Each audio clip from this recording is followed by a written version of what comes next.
Let's go deeper. Because even after prayer, even after surrender, anxiety often comes back, quietly, unexpectedly. You pray about something in the morning, but by afternoon, your mind is replaying the same fears again, the same what ifs. What if the situation gets worse? What if things don't work out? What if I fail? What if I lose something important? And suddenly, the peace you felt during prayer begins to fade. Why does that happen? Because anxiety doesn't just live in circumstances, it lives in thought patterns, and the Bible speaks directly to that battlefield. In Philippians 4:8, Paul gives one of the most powerful instructions for mental stability ever written. He says, "Whatever is true, whatever is honorable, whatever is just, whatever is pure, whatever is lovely, whatever is commendable, think about these things." Notice something important. Paul is not describing random thoughts. He is describing intentional focus. Your thoughts are not just reactions, they are choices. And what you repeatedly think about begins shaping how you experience reality. Think of your mind like a garden. Whatever seeds you water, grow. If you water fear, fear multiplies. If you water worst-case scenarios, your mind becomes a factory for anxiety. But if you water truth, something different begins to grow. Faith, stability, clarity. This is why modern life often fuels anxiety without people realizing it. Constant negative news, endless comparison on social media, conversations filled with worry and speculation. Every day, thousands of mental seeds are planted in your mind, and many of them are seeds of fear. Paul's instruction in Philippians is essentially this: be careful what you allow your mind to meditate on, because meditation shapes emotional reality. That's why Jesus said something similar in Matthew 6:34. Do not be anxious about tomorrow, for tomorrow will be anxious for itself. Notice the time shift. Anxiety drags your mind into a future that hasn't happened yet. Faith brings your attention back to the present, where God is already working. And this leads to one of the most powerful truths in the entire book of Philippians, a truth many people overlook because it appears in a verse that is often misunderstood. Philippians 4:13. I can do all things through him who strengthens me. This verse is often quoted in moments of ambition, before competitions, before big goals, before challenges. But in the context of Philippians, Paul is talking about something different. He is talking about contentment in difficult circumstances.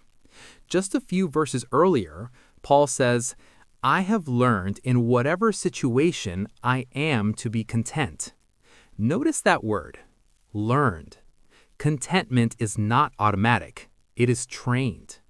Paul continues explaining, I know what it is to have little, and I know what it is to have plenty. He experienced both extremes, comfort and suffering, security and uncertainty. And yet, he discovered something powerful. Peace does not come from having the perfect situation. Peace comes from trusting Christ within any situation. That is the secret Paul learned. Not control, not certainty, but dependence. And that completely changes how anxiety operates, because anxiety usually whispers one lie. You cannot handle what's coming.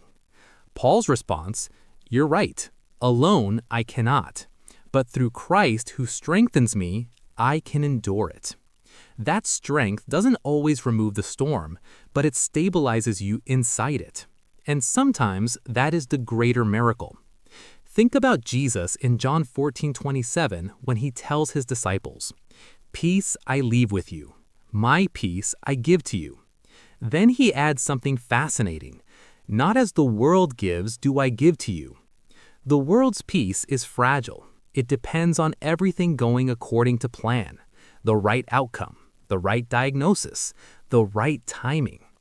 But Jesus offers a different kind of peace, a peace that exists even when the outcome is uncertain, a peace that remains steady when circumstances shake, a peace strong enough to guard your heart the way soldiers guard a city. And suddenly, Philippians 4:7 makes perfect sense. The peace of God will guard your hearts and your minds in Christ Jesus. Think about that image. Guards at the gate. Anxiety tries to enter. Fear knocks at the door. But peace stands there like a watchman and says, God is still in control. God is still faithful. God is still present. And that's the transformation Paul is describing. Not a life without pressure, but a mind protected by trust. So let's bring everything together. The do not be anxious pathway from Philippians looks like this. First, anchor your joy in Christ, not in your circumstances. Second, replace worry with prayer and thanksgiving. Third, trust that God's peace will guard your heart and mind. Fourth, discipline your thoughts toward truth instead of fear.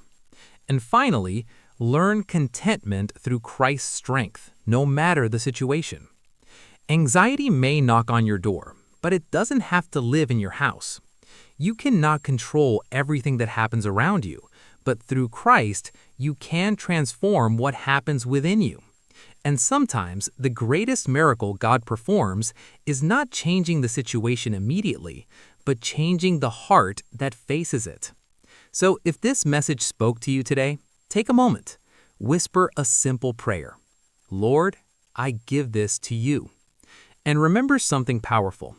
You were never meant to carry every burden alone. God's peace is available right now, right where you are.